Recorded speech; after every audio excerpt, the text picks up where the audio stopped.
Few more here, though. Down to fine leg. Comfortable 2. That's 100.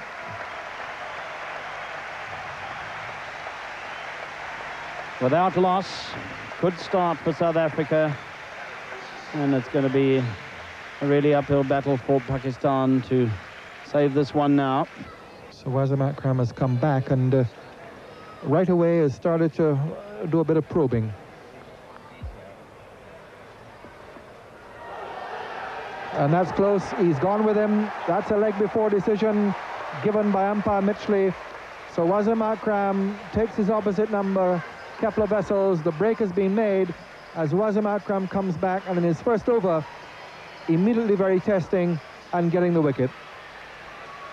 A vital one this for Pakistan, going over to the left-hander, and that was pretty much down the slot.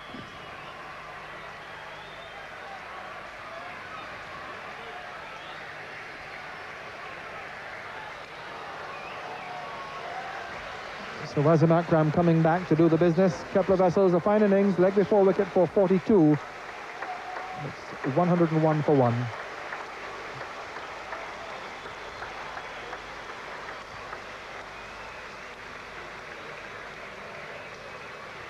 This will give us an indication of the height, which I don't think was a factor at all. You see, he's not that far forward either.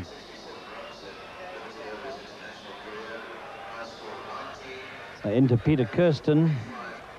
With South Africa needing exactly 50 to win. 10 overs remaining, 9 wickets in hand, and that's an equation which really says South Africa have virtually won this match. Asif Mustafa bowling his 10th over. He bowled him.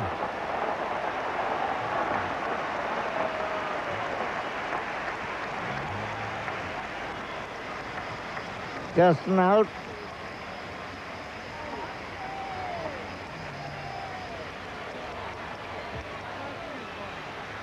Never really comfortable, Peter Kirsten. Never got going, and trying to cut a ball which came in with the arm and hit the top of the off stump. So he goes for 18. It's 2 for 159 with Asif Mushtaba getting the wicket in his first over. Kirsten out for 18. South Africa 159 for 2 in the 41st over.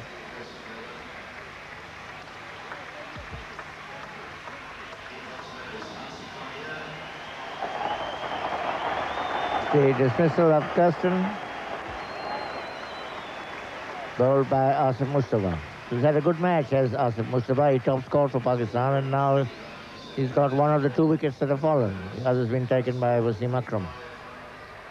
And this is Hansi Cronje. Average of 36.67. Pakistan's 208 on this wicket represents a batting failure, and in fact a rather disappointing batting performance, because there were plenty of runs in this wicket for them. Bowled him. Well, we may get a little action.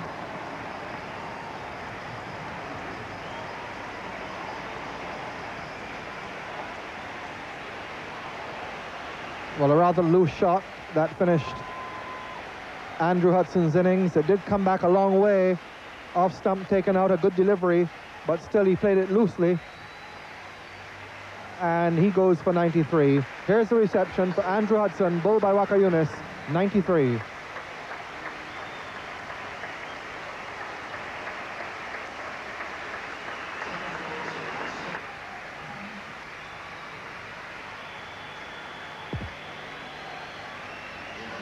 Always a delightful sight for a fast bowler to see the off stump reeling out of the ground. It was a good delivery, and Andrew Hudson playing loosely, driving rather early at it.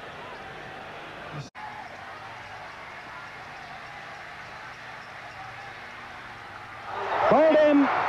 Yet another one of those fantastic express deliveries from Waqar Younis. And he is, at the moment, threatening to devastate South Africa. Been a fantastic spell from him. His accuracy, mathematical and deadly. Cronje just got some bat on it.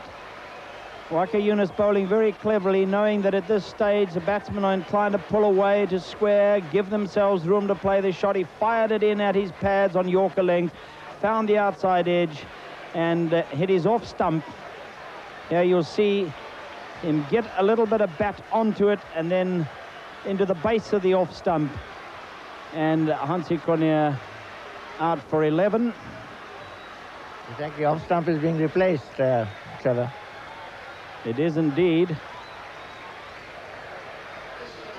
Ryan McMillan to the wicket, full of experience, and an average, you see, of over 46, which is extraordinarily high, but it's because he is often found in this sort of situation and ends up with a not out. He hasn't scored a great many runs, 140, with yet to get a 50 or 100, but he's an experienced man. He has the nerve for this situation. But once again, tremendous pressure on the lower order batsmen to get the runs against the odds. If you have 5 wickets in hand, Omar, it's still a very healthy position. Yes, it is. And to get 6.4 runs to the over is not all that a tall order when you've got wickets in hand, but you lose 1 or 2 now and you've got a problem.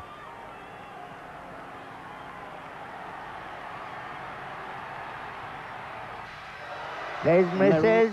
Oh, there's a run out. There could be more. They could all be run out, quite frankly. In fact, it's Jonty Rhodes who's out, but you take your choice of which one is run out.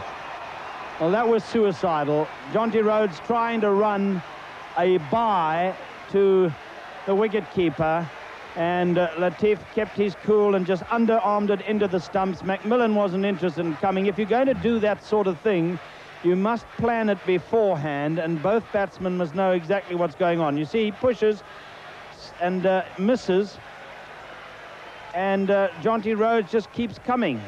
Back goes McMillan, makes his ground.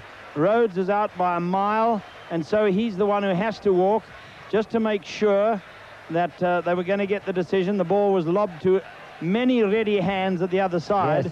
Yes, and the wicket's broken. And someone actually protecting the wicket. Well, they pulled it out. A stump, that's what you've got to do if you brush the wickets and the bails fall off and you haven't actually broken the wicket properly.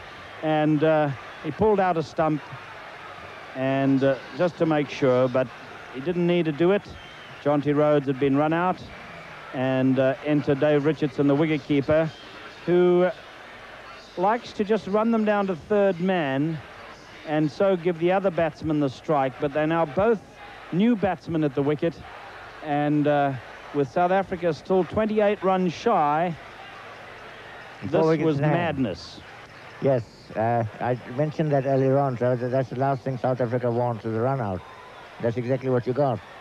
But to get it in this fashion, yes, it's crazy.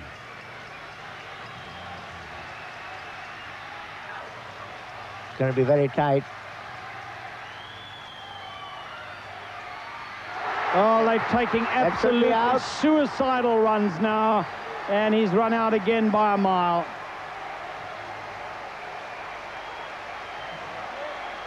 That was fantastic bit of fielding by Wasim Akram, because he was going very quick from his follow-through. Pick up throw in one action. Let's see that. Takes off. Wasim Akram really attacking that ball. One action. Out by yards. Bullseye. Well, 2 stupid run-outs, and it's plunged South Africa to 7 for 182, and now they're going to be very hard-pressed indeed. 182 now for 7.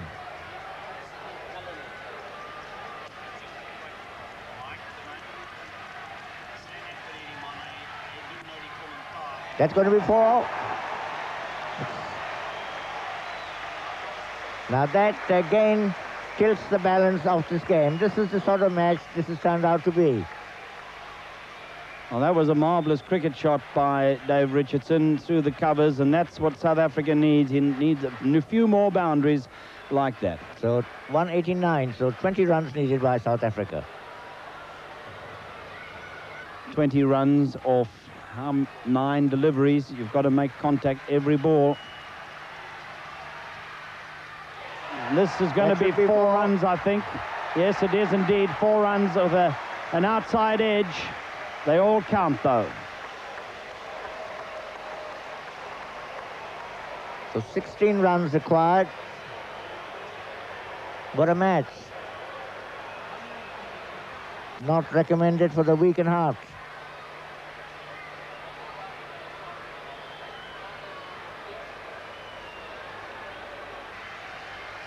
And this third encounter between these two countries turning out to be an absolute humdinger. Boom! Off stump, laid back, flat on the ground.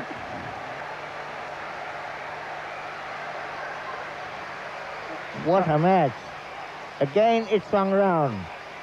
What a bowling performance by Waqar Younis. Yes. They've all been bowled, his victims. Playing completely down the wrong line. Well, 13 runs from 4 balls, 2 wickets in hand. It ain't on, really. Well, you never know. From Pakistan's point of view, lucky that it's Waqar Younis who's bowling for sheer accuracy and pace.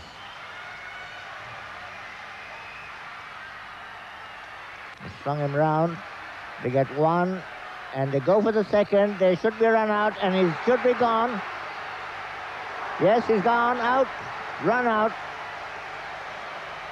Well, umpire Carl Liebenberg, I think what might have gone through his mind is, well, shall I call for the third umpire? Yes. And the television replays, but he was satisfied, and certainly it looked at the way he lunged that he was well out anyway, and he only has to call on the third umpire and the television replays if he has doubt in his mind, and he didn't there. And one can hardly blame the South Africans here for going for that second run. They had to take a chance and hope that the return to the wicketkeeper Latif would be a poor one. It was not. It was a good return. That's Aqib Javed. So the last man in. 3 balls remaining, 12 runs to get. This man has devastated South Africa. 4 for 24. Waqar to Donald.